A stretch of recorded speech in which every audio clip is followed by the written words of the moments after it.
4월 21일 예배를 하나님 앞에 드리겠습니다.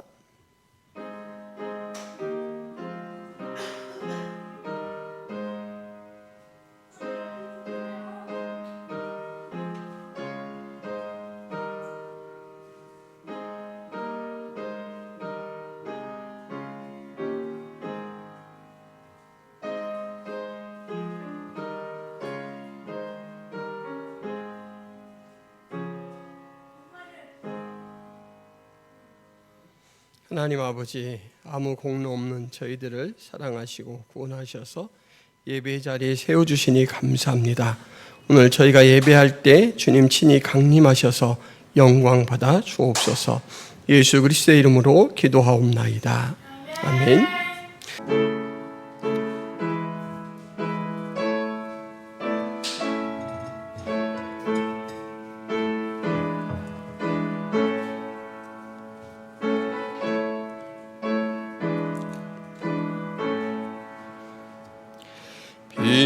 빛나고 높은 보좌와 그 위에 앉으신 주 예수 얼굴 영광이 해같이 빛나네. 해같이 빛나네. 지극히 높은 희염과 한없는 자비를 무천사 소리 합하여 늘 찬송 드리네. 늘 찬송 드리네. 영적을 나를 살리려 그 영광 떠나서 그 부끄러운 십자가 날 위해 지셨네. 날 위해 지셨네. 나 이제 생명 있음은 주님의 은혜요. 저 사망 권세 이기니 큰 기쁨 넘치네. 큰 기쁨 넘치네. 주님의 보좌 있는데 전한 몸 이르러 그 영광 몸소 배울 때 내 기쁨 넘치네. 내 기쁨 넘치리. 아멘. 여호와는 나의 목자시니 내게 부족함이 없으리로다. 그가 나를 푸른 풀밭에 누이시며 실만한 물가로 인도하시는도다. 내 영혼을 소생시키시고 자기 이름을 위하여 의의 길로 인도하시는도다. 내가 사망의 음침한 골짜기로 다닐지라도 해를 두려워하지 않을 것은 주께서 나와 함께 하심이라. 주의 지팡이와 막대기가 나를 안위하시나이다. 주께서 내 원수의 목전에서 내게 상을 차려주시고 기름을 내 머리에 부으셨으니 내 잔이 넘치나이다. 내 평생의 선하심과 인자하심이 반드시 나를 따르리니 내가 여호와의 집에 영원히 살리로다. 아멘. 전능하사 천지를 만드신 하나님 아버지를 내가 믿사오며 그 외아들 우리 주 예수 그리스도를 믿사오니 이는 성령으로 잉태하사 동정녀 마리아에게 나시고 본디오 빌라도에게 고난을 받으사 십자가에 못 박혀 죽으시고 장사한 지 사흘 만에 죽은 자 가운데서 다시 살아나시며 하늘에 오르사 전능하신 하나님 우편에 앉아 계시다가 저리로서 산 자와 죽은 자를 심판하러 오시리라. 성령을 믿사오며 거룩한 공회와 성도가 서로 교통하는 것과 죄를 사하여 주시는 것과 몸이 다시 사는 것과 영원히 사는 것을 믿사옵나이다. 아멘.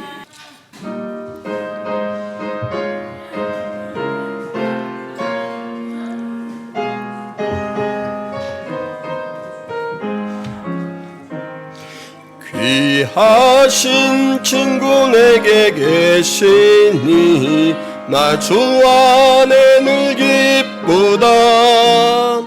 그 피가 내 죄 씻으셨으니 나 주 안에 늘 기쁘다. 나 주 안에 늘 기쁘다. 나 주 안에 늘 기쁘다. 주 나와 늘 동행하시니 나 주 안에 늘 기쁘다. 주 내 짐 대신 지시었으니 나 주 안에 늘 기쁘다. 그 생명 버려 나를 구하니 나 주 안에 늘 기쁘다. 나 주 안에 늘 기쁘다. 나 주 안에 늘 기쁘다. 주 나와 늘 동행하시니 나 주 안에 늘 기쁘다. 주 은총 매일 내게 더하니 나 주 안에 늘 기쁘다. 그 악한 죄악에서 지키니 나 주 안에 늘 기쁘다. 나 주 안에 늘 기쁘다. 나 주 안에 늘 기쁘다. 주 나와 늘 동행하시니 나 주 안에 늘 기쁘다. 사랑과 은혜가 풍성하신 하나님 아버지,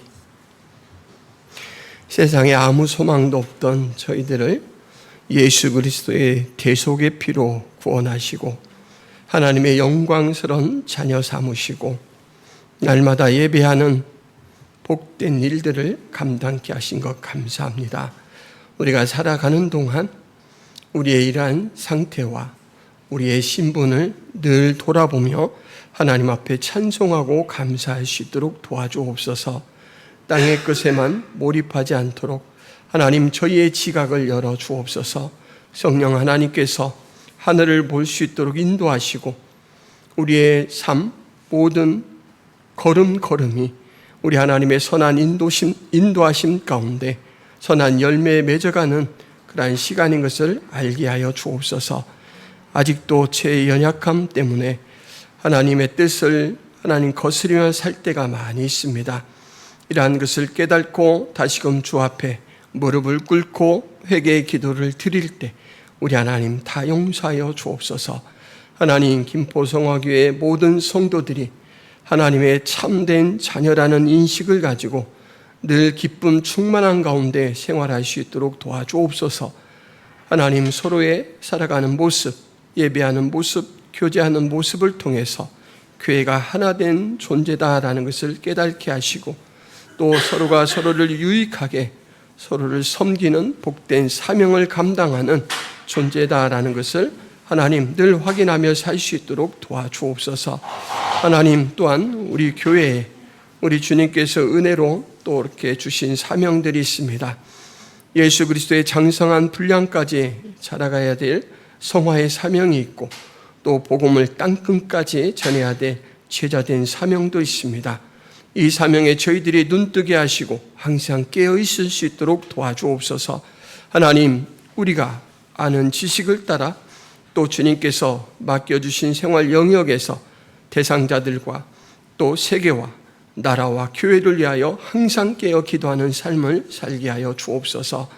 늘 말씀을 의지하고 기도로 하나님 앞에 나아가게 하시되 특별히 교회의 사명을 감당하기 위해서 애쓰시는 여러 미자립교회 목사님들, 선교사님들을 위해서 늘 중보하며 기도할 수 있도록 도와주옵소서. 이 시간에도 하나님, 문화가 다르고 언어가 다른 곳에서 오직 생명의 복음을 나누기 위해서 전심전력하는 선교사님들의 사역 위에 함께하여 주옵소서. 저들의 사역을 통하여 주님이 영광 받아 주옵소서. 모든 요건들 우리 주님께서 충족케 하여 주셔서 하나님, 기도와 후원이 끊이지 않도록 도와주옵소서. 현지에 이 복음의 일꾼으로 새롭게 새로운 지도자가 세워질 수 있도록 도와주옵소서.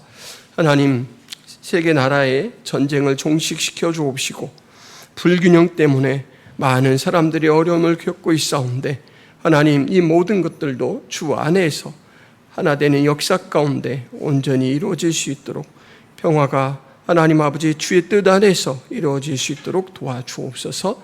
예수 그리스도의 이름으로 기도하옵나이다. 아멘. 교회 소식을 말씀드리겠습니다.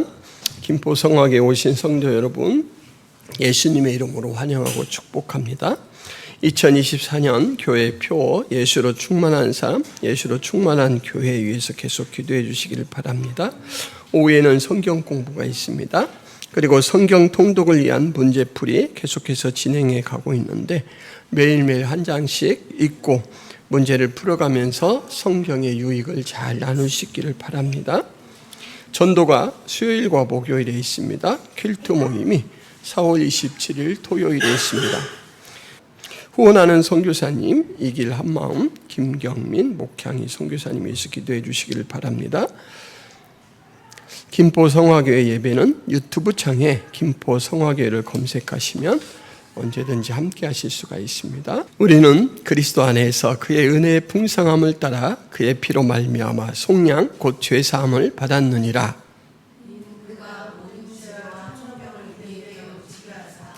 그 뜻의 비밀을 우리에게 알리신 것이요 그의 기뻐하심을 따라 그리스도 안에서 때가 찬 경륜을 위하여 예정하신 것이니 땅에 있는 것이 다 그리스도 안에서 통일되게 하려 하심이라. 아멘. 오늘 이 에베소서에서는 하나님이 전개해 나가는 구원이 얼마나 깊고 얼마나 넓고 종합적인가, 이것이 본문에 드러납니다. 성경의 구원 개념을 잘 이해해서 교회 안팎에서 발생할 수 있는 갈등을 피하고 좋은 관계를 만들어갈 수 있기를 바랍니다. 사람은요, 자기가 생각하는 것, 믿는 거에 따라서 행동이 달라집니다. 그래서 이 신앙의 개념을 어떻게 정립하고 있느냐, 이것은 곧 삶의 모습으로 드러나게 되죠. 7절, 8절 말씀을 같이 한번 읽어볼까요? 우리는 그리스도 안에서 그의 은혜의 풍성함을 따라 그의 피로 말미암아 속량 곧 죄사함을 받았느니라. 이는 그가 모든 지혜와 총명을 우리에게 넘치게 하사. 여기에서 주동사로 쓰이는 말은 받았다라는 말입니다. 7절 하반절에 있는 받았다. 우리는 받았다, 이 말이에요. 받았다. 우리는 우리말 받았다라는 말은 누가 건네줘서 이렇게 받아서 갖는 이 장면, 순간적인 동작을 생각하기 쉬운데 여기 받았다라고 해석한 이 헬라어 원어는 가지고 있다, 소유하다라는 말입니다. 그러니까 영어로 말하자면 have입니다. have. 이미 주셨는데 그것을 받아서 내 것으로 지니고 있는 상태, 결과에 중점이 지금 이렇게 맞춰져 있습니다. 그러니까 지금 받는 장면이 아니고 받은 결과로서, 받은 상태로서 나는 그것을 지니고 있다, 소유하고 있다라는 부분에 훨씬 초점이 맞춰져 있습니다. 문법적 표현에서도 이 구속이 현재 누리고 있는 은혜다라는 점이 잘 드러나게 진술이 되어 있습니다. 그러니까 이미 너희는 예수 그리스도께서 오늘 세 번 꾸미는 말로 우리의 구속을 이야기하고 있습니다. 첫째는 그리스도 안에서라는 말. 그리스도 안에서 속량, 곧 죄사함을 받았다. 그래서 그리스도 안에서. 그 다음에는 그의 은혜의 풍성함을 따라 속량, 곧 죄사함을 받았다라는 말. 그리고 세 번째로는 그의 피로 말미암아 속량, 곧 죄사함을 받았다. 그냥 예수 그리스도라는 말을 쓰면 다 포함이 되어 있는데 성경에서 바울은 일부러 하나하나를 나누어 말합니다.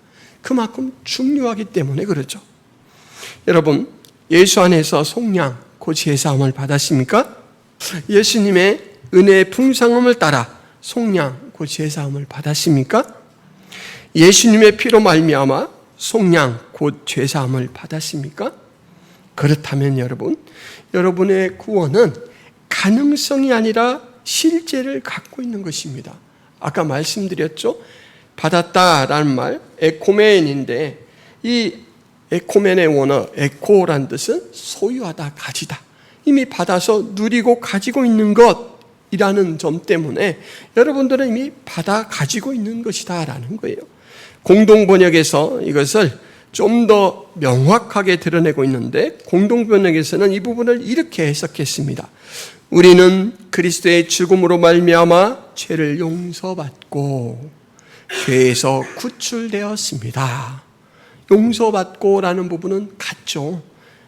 우리가 살펴보고 있는 속량 곧 죄사함을 받았다라는 말까지는 같은데 공동번역에서는 그 이후의 상태에 대해서 죄에서 구출되었습니다. 구출된 상태로 지내고 있습니다. 이 사실을 밝혀서 지금 해석을 하고 있죠. 은혜의 풍성함, 이것을 가장 잘 드러내는 본문은 누가복음 15장의 17절입니다. 예수님이 어떤 사람에 대해서 비유를 이야기하는 그런 본문 속에 나오는 말입니다. 두 아들이 있는데 둘째가 아버지가 살아계시지만 빨리 유산을 받아서 좀 내 맘대로 쓰고 싶다. 그래서 아버지에게 유산을 좀 미리 주라고 요청을 해요. 근데 이것이 이스라엘 문화에서는 엄청난 나쁜 행동입니다. 살아있는 아버지를 죽은 자 취급하는 거예요. 근데 아버지가 줬어요. 유산을 나눠줬어요. 그랬더니 아들이 어떻게 했습니까? 그걸 가지고 가장 문화가 발달하고 또 휴양지가 발달한 그 도시로 가서 마음껏 돈을 썼습니다. 매일매일 막 수백만 원짜리 음식을 먹고 또 친구들 거느리면서 막 돈을 푸니까 그 친구들이 왕대하듯이 이렇게 대해주잖아요. 그래서 막 그것을 누리고 그 기분에 흠뻑 취해서 살아요. 그렇게 돈을 물 쓰듯이 하니까 어느 날 이제 이 잔고가 바닥이 났어요. 그래서 그때부터는 친구들이 등을 돌리고 이 사람이 먹고 살기 위해서 일도 하고 하다가 구걸도 하고 하다가 그 자기가 살고 있는 도시에 흉년이 들어서 도저히 사람이 먹고 사는 음식은 구해 먹을 수가 없고 쥐염열매라고 사료로서는 열매를 먹고 있는 거예요. 그러다가는 내가 이렇게 살 바에야 내 아버지한테 다시 돌아가야 되겠다. 그러면서 이렇게 고백을 합니다. 내 아버지에게는 양식이 풍족한 품꾼이 얼마나 많은고. 이 말이 참 중요해요. 우리 아버지는 엄청난 부자인데 내가 왜 이 모양 이 꼴로 살아야 되지? 이게 아니고 아버지에 대한 묘사가 아버지가 부자다가 아니에요. 아버지에게 있는 품꾼이 얼마나 풍족한 음식을 먹고 사는지, 아버지가 얼마나 부자인지 자기 집에 있는 종들에 대해서 소고기 먹는 거에 대해서 눈치를 안 줘요. 그냥 우리 집에 사는 동안 우리 식구지 않냐? 우리가 먹는 거 너희들도 그대로 먹고 눈치 보지 말고 우리 음식 만들 때 풍족히 만들어서 함께 먹고 누리자. 이렇게 은혜를 베푸는 거예요. 재산도 많고 마음도 넓고. 예수님께서 이 비유를 왜 들었냐면 하나님께서 잃어버린 양인 이스라엘의 그 백성들을 기다리시고 찾으신다라는 부분, 이야기해 주시기 위해서 이 비유를 들었습니다. 그러니까 하나님의 성품입니다. 그리고 예수 그리스도를 통해서 은혜를 풍성히 공급해 주시는 그 은혜의 성격입니다. 예수님의 은혜는 결코 막 찔끔찔끔 전략해서 써야 될 그런 은혜가 아니에요. 안겨주고 무한히 안겨주고 또 안겨줘도 늘 차고 넘치는 그런 은혜입니다. 그래서 예수님이 한 사람 한 사람에게 주시는 은혜는 허덕이도록 주시는 경우가 없습니다. 넘치도록 주셔요.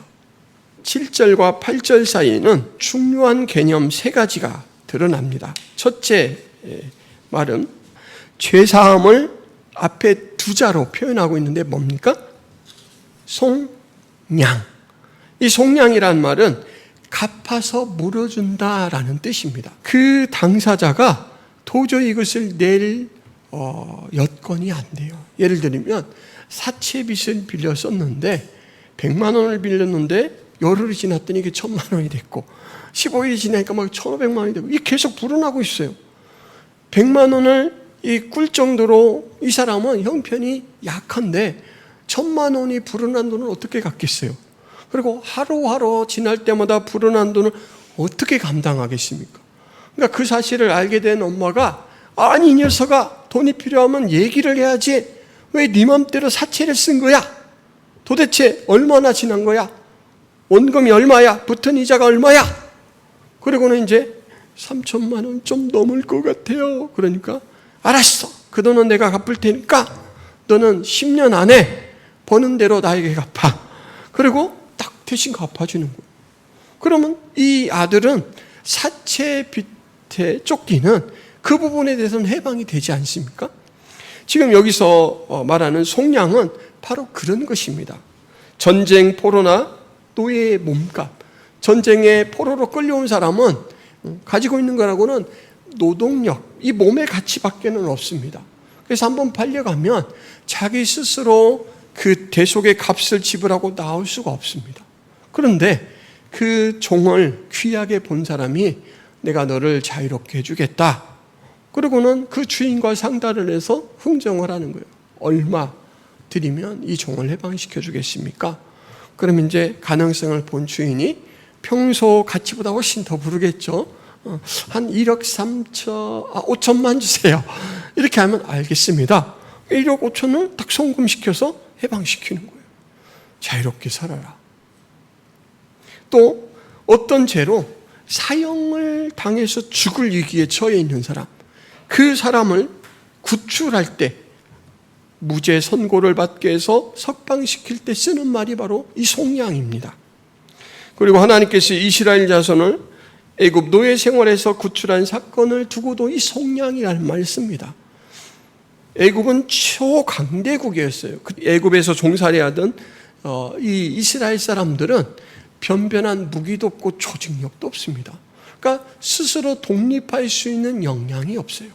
그런데 모세라는 지도자를 보내서 하나님은 바로가 상대할 존재가 바로 모세를 보낸 하나님이다라는 것을 여러 가지 기적 사건을 통해서 다운시키고 이스라엘 백성들을 거기서 속량해내죠. 그리고 이제 마지막으로 어느 때 사용되냐면 지금 우리에게 하나님께서 그의 백성을 환난의 때에 계속 구원해 주시는 데 사용하는 말입니다. 모든 경우 그 기본 개념은 스스로 자유롭게 될 수 없는 상황이나 도저히 감당할 길 없는 형벌에서 자유롭게 해주는 일, 그 사실을 나타내는 말입니다. 그리스도 안에서 속량하셨다, 풍성한 은혜로 속량하셨다, 그의 피로 속량하셨다, 이것들은 철저하게 너 스스로는 할 수 없어서 내가 했다. 이 기독교의 구원은 철저하게 외부로부터 오는 타력 구원입니다. 언약의 피라는 부분, 이제 만찬, 성만찬을 할 때 해주셨던 그 말씀을 통해 금방 우리가 이해가 됩니다. 그 피 안에 믿음으로 나와 엎드린 자마다 하나님께서 용서해 주시겠다라고 한 거죠.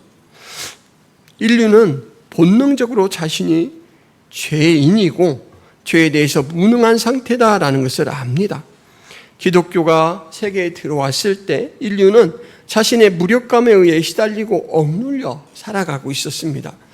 성경 주석가 바클레이라는 사람은 이러한 인간의 이 절망적인 좌절감에 가득 차 있는 이것을 소개하면서 고대 로마 제국에서 가장 유명했던 철학자, 그리고 나중에 말년에는 네로 황제의 교사까지, 선생님 역할까지 했던 세네카라는 사람의 말을 인용합니다. 세네카는 스스로를 용서받지 못할 인간이라고 이렇게 인식을 하고 늘 내면의 그 죄의식을 고백하며 살았습니다. 그는 이 절망감에 사로잡힌 채 인간은 자신의 악덕을 미워하면서도 사랑한다. 그렇잖아요. 우리가 죄를 이거는 참 옳은 것이 아니야 라고 판단을 하면서도 또 그 죄의 달콤함 때문에 막 빠져들어요.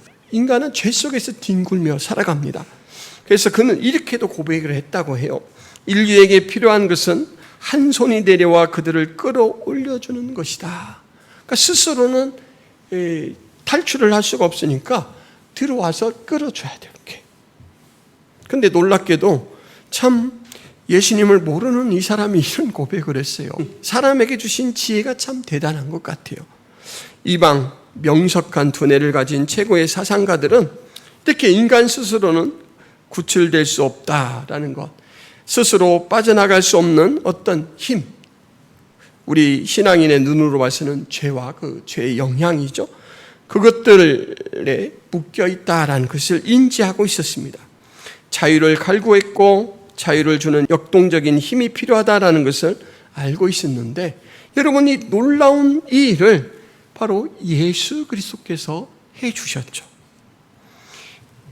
예수님은 인류가 매력을 느끼면서도 동시에 혐오감을 가지는 그 죄, 그 상태로부터 해방시키는 유일한 존재입니다. 이 말을 단순하게 표현하면 예수님은 지금도 악인을 선인으로 얼마든지 만들 수 있다라는 것이죠. 그리고 여러분들이 예수님을 진정으로 믿고 있다면 아까 말씀드린 대로 예수 안에서 속량을 받았다, 풍성한 은혜로 속량을 받았다, 예수의 피로 속량을 받았다, 이 제가 여쭤본 사실에 대해서 아멘으로 고백한 사람들은 다 그 구원이 가능성이 아니라 사실이다라고 말씀을 드렸죠. 그것이 지금 여러분들에게 작용하고 있다라는 것입니다. 자유한 거예요. 여러분은 자유합니다. 이 자유인이 아니고는 하나님 앞에 어떠한 것들도 상달할 수가 없습니다. 자유인이 되고 나면 이제 예수 그리스도의 이름으로 하나님 앞에 무엇이든지 드릴 수가 있죠. 근데 그 자격을 얻기 전에는 아무것도 할 수가 없었습니다. 기독교의 중요한 개념 첫 번째입니다. 구속이 하나님의 은사이신 예수 그리스도 안에 있다라는 것. 두 번째는 같은 이 내용의 연장인데 죄사함이 있습니다. 죄사함. 구약 성경 전체는 범죄하는 그 영혼은 죽으리라 라고 말한 에스겔 18장 4절 말씀의 확장이라고 할 수가 있습니다. 인류는 자신의 죄가를 알고 신의 심판 앞에 두려움을 가지고 있습니다. 고대의 이 연극들의 가장 흔한 주제는 바로 악을 행한 자는 고난을 당한다라는 거였다고 합니다. 여러분, 우리나라에서도 일찍부터 천벌의 개념이 있죠.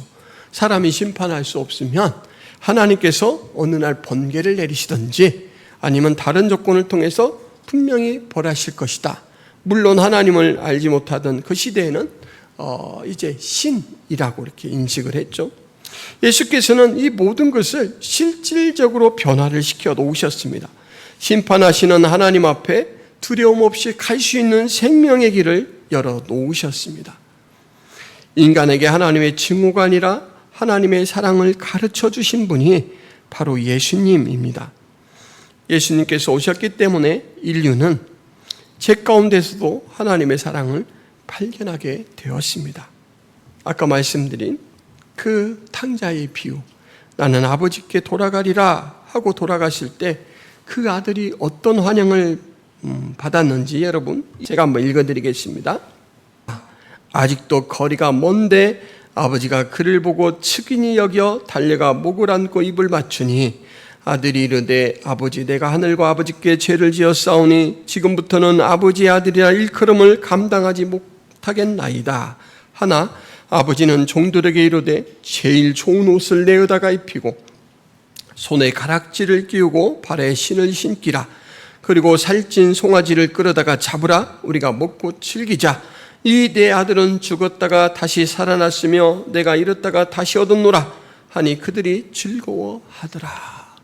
자식이 돌아온 것을 새로 살아 돌아온 것으로 여기고 자기만의 기쁨이 아니라 주변에 있는 모든 사람들의 즐거움으로까지 큰 잔치를 열어서 그렇게 아들을 환영해 줍니다. 그리고 마지막으로 이 두 구절에서 드러나는 중요한 기독교 신앙의 개념은 지혜와 총명입니다.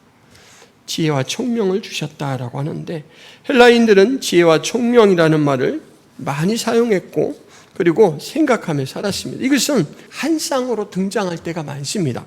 성경에서는 24번이나 같이 짝을 이루어서 등장해요. 지혜는 헬라어로 소피아인데 아리스토텔레스가 이렇게 정의를 했습니다. 가장 귀한 것에 대한 지식, 탐구적인 지성, 삶과 죽음, 하나님과 인간, 시간과 영혼에 대한 영원한 질문에 대한 해답이다. 무슨 얘기냐면 이것은 우리 영적인 차원의 되게 중요한 궁극적인 질문들에 대한 해답이다라는 거예요. 하나님에 대해서 눈으로 보이지 않잖아요. 근데 하나님에 대해서 우리가 알아요. 왜냐하면 하나님이 계시로 알려주셨기 때문에. 이것은 바로 이 소피아 지혜의 측면입니다. 그리고 총명은 이렇게 정의를 합니다. 인간적인 문제에 대한 지식, 계획이 필요한 것에 대한 지식이다. 이 총명이라는 것은 한마디로 말하면 이 세상을 살아갈 때 필요한 실제적인 지식입니다. 인간에게 일상생활에서 직면하는 실제적인 문제를 해결하게 해주는 건전한 지식. 어떻게 불을 피울까? 어떻게 불을 피워서 이 생선을 날 것으로 먹지 않고 구워 먹을까? 이것은 전자예요, 후자예요? 지혜예요, 총명이에요? 총명입니다, 총명. 실질적인 삶에 관한 것. 사람은 죽으면 어떻게 될까? 이 질문은 지혜에 해당됩니다. 그래서 사람은 이 영적인 것, 지혜, 이거는 영혼에 속한 거죠. 그리고 우리가 살아가는 역사 속에 필요한 지식, 총명이죠. 이 두 가지를 갖고 있다면 모든 삶의 준비가 끝난 사람이라고 헬라인들은 생각했다니까요. 그런데 이것이 우리에게 주어졌다니까요. 누가 줬다고요? 예수님께서 주셨다라는 것입니다. 이제는 변화된 사람으로서 올바른 가치 판단을 내리고 하나님께서 원하시는 바를 알고 추구할 수 있도록 가장 필요한 지식의 양측면, 하나는 영혼에 관한 지식, 소피아를, 그리고 하나는 우리 실생활의 소소한 문제를 판단하고 행할 수 있는 프로네시스라는 이 지식을 다 공급해 주셨다라는 거예요. 예수님을 전하던 사도들을 잡아왔던 사람들이 왜 너희들이 예수를 전하느냐? 라고 물었다가 그들의 대답을 듣고 깜짝 놀라서 이런 표현이 기록되어 있습니다. 그들이 베드로와 요한이 담대하게 말함을 보고 그들을 본래 학문 없는 범인으로 알았다가 이상히 여기며 또 전에 예수와 함께 있던 줄도 알고, 우와, 저런 무식한 사람들이 어떻게 이 성경의 지식들을 이렇게 고상한 내용을 쉽게 말하지? 깜짝 놀랐다는 거예요.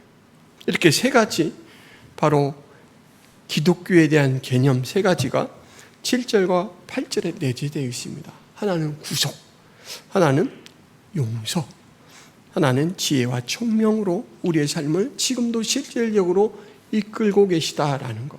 그래서 신앙은 정적인 게 아닙니다. 신앙은 동적인 것입니다. 진행되고 있는 거예요. 9절과 10절에서는 이 신앙의 궁극적인 목적이 뭔가, 하나님이 이 신앙을 어떤 관점에서 이끌어 가시는가, 이것을 보여줍니다. 그 뜻의 비밀을 우리에게 알리신 것이요 그의 기뻐하심을 따라 그리스도 안에서 때가 찬 경륜을 위하여 예정하신 것이니 하늘에 있는 것이나 땅에 있는 것이 다 그리스도 안에서 통일되게 하려 하심이라. 9절에 나와 있는 이 비밀이라는 개념은 감추어졌던 것이 어떤 시기가 되면 쓱 풀려서 공개되는 것, 계시되는 것, 그리고 배우지 못한 사람에게는 여전히 이해가 되지 않는, 그러나 접촉되고 배운 사람에게서는 더 이상 비밀이 아닌 그런 것을 나타내 주는 말입니다.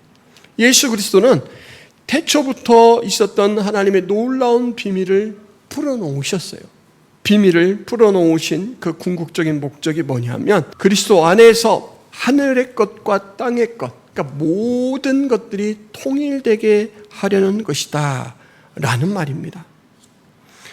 구원, 그러면 우리는 개인적이고 개별적인 우리 사람들에게만 연결시켜서 생각하기가 쉬워요. 야, 그러면 이제 나는 지옥에 안 가고 천국 백성이 되었구나. 그래서 천국 티켓을 확보한 것으로 생각하고 끝나기 쉬운데요. 지금 오늘 말씀해 보자니까 하나님의 구속은, 그 구속의 역사 속에서 우리의 구원은 한 맥락이에요. 가느다란 한 맥락이에요. 그리고 하나님께서는 전 우주를 어떻게 끌어가시냐면 죄로 말미암아 분열되고 하나님의 뜻을 듣지 못하고 하나님의 뜻 앞에 불순종하게 된 그런 만물들이 이제는 처음 창조했을 때 하나님의 뜻 앞에 순종하고 복종했던 그 모습으로 통일되어 가게 만든다라는 거예요. 그것을 예수님은 자기 안에서 그렇게 세계를 만들어 가셔요. 이렇게 완성된 세계에 대해서 이사야서는 어떻게 묘사를 하고 있냐면 어린아이가 독사굴에 손을 넣는데 물려 죽지를 않아요. 그리고 사자가 지금은 양식으로 삼고 있는 어린 양과 함께 있는데 잡아먹지를 않아요. 하나님의 모든 피조물들이 서로 위해를 가하는 그런 관계가 아니고 서로 나쁘게 영향을 미치는 관계가 아니에요. 모두 각자의 위치에서 창조주 하나님을 송축하고 그 하나님의 영광을 드러내는 일들을 한다라는 거예요. 여러분, 세계는 자연과 사람, 짐승과 사람, 막 수만 가지 분열 관계 상태에 있어요. 사람과 사람 사이도 얼마나 분열이 있습니까? 지금 이스라엘과 이란의 전쟁을 봐도 그런 분열 때문에 일어나는 것이죠. 그런데 여러분, 복음이 들어간 곳에는 그 분열이 메워집니다. 한번 생각해 보세요. 우리나라의 여러 교회들이 가난한 저기 아프리카, 에티오피아 같은 나라의 사람들을 위해서 선교 헌금을 내고, 그리고 또 어느 마을이나 이런 단체들과 자매 결연을 맺어서 그들의 학비를 지원하고 그들의 생활 여건을 개선시키기 위해서 지원을 해요. 한 가족으로 보고 그렇게 해요. 교회로 회복된 그 기관에서 이루어지고 있는 놀라운 회복의 역사예요. 예수 그리스도가 하시고자 하시는 궁극적인 그 목적이 교회가 먼저는 혜택을 받은 존재로서, 그리고 이제는 그 목적을 실현시켜 나가는 존재로서 역할을 하고 있어요. 우리는 그렇게 하나님이 이끌어 가시는 큰 구속의 경륜을 봅니다. 세계는 하나님의 계획이 선포되고 실현되어 나가는 장이다. 하나님의 목적이 성취되어 가는 장이다 라고 할 수 있는 것이죠. 교회는 위대한 과업, 바로 예수 그리스도 안에서 계시된 하나님의 계획이신 이 통일을 위한 목적을 수행해 가고 있습니다. 여러분들이 알게 모르게 그 일들을 하셔요. 여기에 나와 있는 사람들끼리 서로 안부를 묻고 기도를 나누고 교제를 하면서 그렇게 합니다. 두 가지만 말씀드리고 예배를 마치겠습니다. 여러분, 구원은 하나님이 나를 이렇게 핀셋으로 끄집어내서 죽을 지옥 가는 인생을 돌이켜서 천국에 넣는 그런 단순한 사건이 아닙니다. 하나님은 도도하게 흐르는 한강물이나 임진강 물처럼 온 세계를 하나님의 뜻 가운데 끌어가셔요. 그 모든 영역이 다 구속의 영역입니다. 그 속에 우리는 잃었던 생명을 찾아서 이제는 깨달아 알겠어요. 하나님께서 베풀어 주신 사랑이 나를 살렸습니다 라고 우리의 몫을 하는 가운데 그 도도한 역사의 강물을 따라 흘러가고 있습니다. 말하자면 이래요. 하나님의 이 구속의 역사는 첫 발원지가 있고, 아까 강물에 비유했으니까요, 상류, 중류, 하류가 계속 있습니다. 그리고 종국적으로는 바다에 흘러가겠죠. 이 구원의 첫 발원지는 우리가 지난 시간에 살펴보았던 하나님의 선택과 예정입니다. 그리고 이제 그 은혜의 여정이 어떻게 시작됐냐면 우리를 부르시고 우리에게 죄를 용서해 주시죠. 그리고는 우리를 양자 삼죠. 그리고 그 양자된 우리를 이 인간 역사 진행 가운데 하나님께서는 계속 함께 가도록 하십니다. 그런데 이 역사 속에서 여러분은 어떤 모습이냐? 참여자입니다. 참여자. 구속의 은혜를 계속 받으면서 그 구속, 하나님께서 우리에게 주신 계획을 실천해 나가면서 맞습니다. 우리가 하나님의 그러한 부름받은 종입니다. 라는 그 선에서 그 뜻을 성취해가는 참여자다라는 것이죠. 예수께서 그를 보시고 사랑하사 이르시되 내게 아직도 한 가지 부족한 것이 있으니 가서 내게 있는 것을 다 팔아 가난한 자들에게 주라. 그리하면 하늘에서 보화가 내게 있으리라. 그리고 와서 나를 따르라. 예수님이 부자 청년이 자기에게 나와서 어떻게 하여야 구원을 얻겠습니까? 라고 물었을 때 대답해 주신 말씀입니다. 여기는 두 부분으로 나눠져요. 네가 가지고 있는 재산들은 가난한 사람들 위해서 쓰라. 근데 이 부자가 너무나 부자라서 아까워가지고 고민하면서 갔다라고 했잖아요. 근데 그 뒷말이 훨씬 중요합니다. 그 뒷말은 뭐냐면 그리고 와서 나를 따르라. 예수님께서 이 사람에 대해서 어떻게 생각하고 있는가를 첫 번 시작할 때 그를 보시고 사랑하사라고 이렇게 진술합니다. 구원에 대해 영혼에 대해 관심을 가지는 그 모습을 이쁘게 보셨어요. 그래서 그러면 너는 세상 가운데서 내 제자된 모습을 너의 재산을 팔아서 가난한 사람들에게 나눠주는 것으로 보이고 이제는 내 사역에 동참하라. 얼마나 영광스러운 자리에 초대를 했습니까? 지금도 나를 계속해서 하나님은 하나님의 계획을 성취해가는 이곳으로 부르시고 참여를 시킵니다. 여러분도 그 초대를 받았습니다. 너무너무 영광스러운 거예요. 로마서 3장 25절 말씀에 보면 이 예수를 하나님이 그의 피로써 믿음으로 말미암는 화목제물로 세우셨으니 이는 하나님께서 길이 참으시는 중에 전에 지은 죄를 관가하심으로 자기의 의로우심을 나타내려 하심이니 예수님은 원수된 사이에 화평을 이루게 하려고 드려지는 화목제물이다라는 말입니다. 근데 이 화목제물은 하나님과 사람 사이에만 역할하는 것이 아니고 사람과 사람 사이에도 역사하는 것입니다. 때가 찬 경륜 이라고 했는데 이 경륜이라는 것은 하나님의 세계를 이끌어 가시는 계획과 과정과 역사입니다. 그 속에 우리를 부르셔서 우리로 하여금 이제는 화평을 만드는 자로 그렇게 쓰임받도록 역사해 주십니다. 평안에 매는 줄로 성령이 하나 되게 하신 것을 힘써 지키라 이렇게 말했습니다. 하나님과 하나 되도록 만드는 역할, 그리고 우리 안에 서로 하나로 살아가도록 영적 체인이 되도록 만들어주신 그것을 우리는 잊으면 안 됩니다. 교회는 첫 번째 사역도 그것이고 두 번째 사역도 그것입니다. 기도하겠습니다. 하나님, 예수 그리스도 안에서 예수 그리스도를 통해 주시는 풍성한 은혜로 예수로 피로 우리를 구속하시고 또 죄를 사해 주시고 놀랍게도 하나님의 이 전 우주를 이끌어 가시는 계획에 참여시켜 주신 그 사실을 저희가 다시 한번 목도하고 확인했습니다.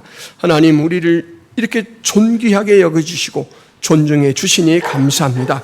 이제는 그 해안을 가지고 구속을 단지 지옥에 가지 않는 것 정도로 단편적인 그런 사고로 제한하는 일이 없도록 도와주옵소서. 우리가 하나님의 구속을 알리고 구속을 실현시키는 선한 도구인 것을 알게 하시고 찬송케 하여 주옵소서.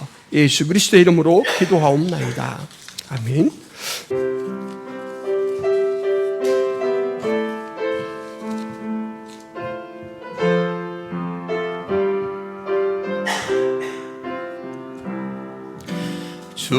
주님 다시 오실 때까지 나는 이 길을 가리라.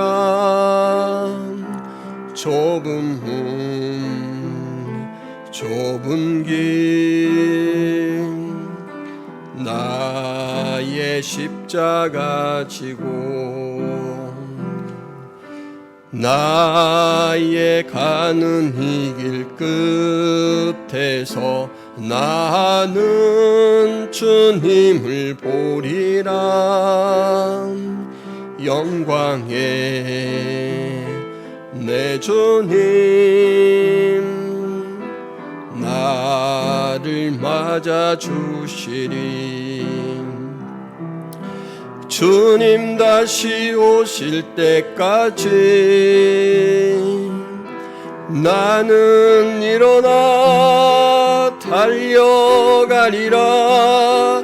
주의 영광 온 땅 덮을 때 나는 일어나 노래하리. 내 사모하는 주님 온 세상 구주시라. 내 사모하는 주님 영광의 왕이시라.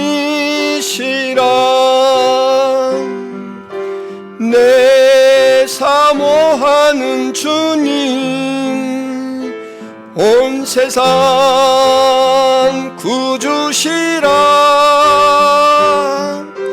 내 사모하는 주님 영광의 왕이시라. 하나님, 우리의 생명을 가치 있게 여겨주시니 감사합니다. 우리의 인생 여정을 하나님께서 기쁘게 사용하여 주시니 감사합니다.